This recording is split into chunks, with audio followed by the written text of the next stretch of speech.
আমি আপনাদের বলি 1913 সালে আমাদের যে 88টা ফাস্ট ট্র্যাক কোর্ট ছিল তার টাকা কেন্দ্রীয় সরকার বহন করতেন, সেই টাকা দেয়া বন্ধ করে দিয়েছেন 2013 সাল থেকে। তা সত্ত্বেও আমাদের রাজ্যে বর্তমানে 88টি ফাস্ট ট্র্যাক কোর্ট আছে। মহিলাদের জন্য 52টি ডেজিগনেটেড কোর্ট আছে, যাতে মহিলাদের বিরুদ্ধে সংগঠিত অপরাধের মামলাগুলোর দ্রুত বিচার হয়। এই কোর্টগুলো এখনো পর্যন্ত মোট 3,92,620টি কেস দায়ের করা হয়েছে। তার মধ্যে 3,11,479টি কেসের ডিসপোজাল এর মধ্যেই হয়ে গেছে। মহিলা সংক্রান্ত 7,000 কেস কোর্টে পেন্ডিং আছে, আমাদের কাছে পেন্ডিং নেই। এটা হলো ফাস্ট ট্র্যাক কোর্টের ব্যাপার বলি। এবার আপনারা বললেন কামদুনি কেসে আমরা নাকি পিপি চেঞ্জ করেছি। পিপি চেঞ্জ অনেক সময় তার ট্রান্সফারের ব্যাপার আছে, প্রমোশনের ব্যাপার আছে, হাইকোর্ট তাকে এখন হাইকোর্ট থেকে পারমিশন নিতে হয়, এসব ব্যাপার আছে। আমি টেকনিক্যালিটিসের মধ্যে ঢুকছি না। কিন্তু আমরা কি করেছিলাম, ইনসিডেন্ট ঘটেছিল 7 জুন 2013।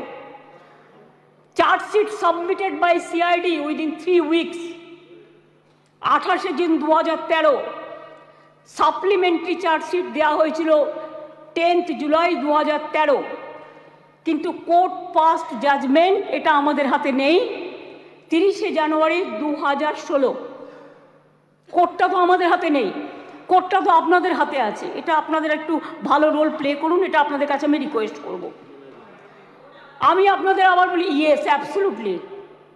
আমি আপনাদের বলি যে আমরা ফাঁসি চেয়েছিলাম, কিন্তু কোর্ট সেখানে কি শাস্তি দিয়েছিলেন? কোর্ট দিয়েছিলেন 3 were চার্জশিটেড। আমরা trial court past judgment on 30 January 2016, where out of 8 living accused, 1 accused expired during trial. 3 were charged with the death penalty. 3 were charged with life imprisonment and 2 were acquitted.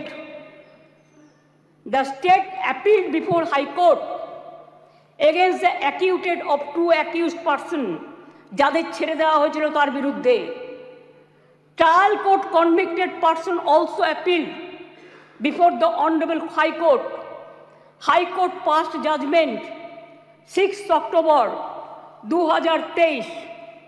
তাতে তারা শাস্তির death punishment দেওয়ার বদলে 2 জনকে দিয়েছিলেন life conviction, 1 জনকে ছেড়ে দিয়েছিলেন, 3 জনকে 7 ইয়ার্স পানিশমেন্ট দিয়েছিলেন। আর অ্যাকিউটেড 2 জন ছিলেন, তার বিরুদ্ধে আমরা এসএলপি সুপ্রিম কোর্টে ফাইল করেছি এবং 9 অক্টোবর 2023 এটা এখন পেন্ডিং আছে সুপ্রিম কোর্টে। এটা আপনি আমাকে জিজ্ঞেস করেছিলেন রিগার্ডিং ফাস্ট ট্র্যাক কোর্ট এবং কামদুনি।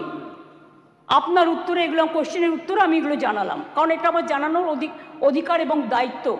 কারণ আমি মনে করি অপোজিশনেরও একটা দায়বদ্ধতা আছে সরকারকে তার কোশ্চেনের উত্তর দেওয়া। 3, আপনারা অনেক কথা বলতে বলতে হঠাৎ বলে ফেললেন ট্রেনেও রেপ হয়েছে। ট্রেনটা কার দায়িত্বে? রাজ্য সরকারের। ট্রেনের ভেতরটা রক্ষা করার দায়িত্ব আরপিএফ এর। Please realise, railway protection force.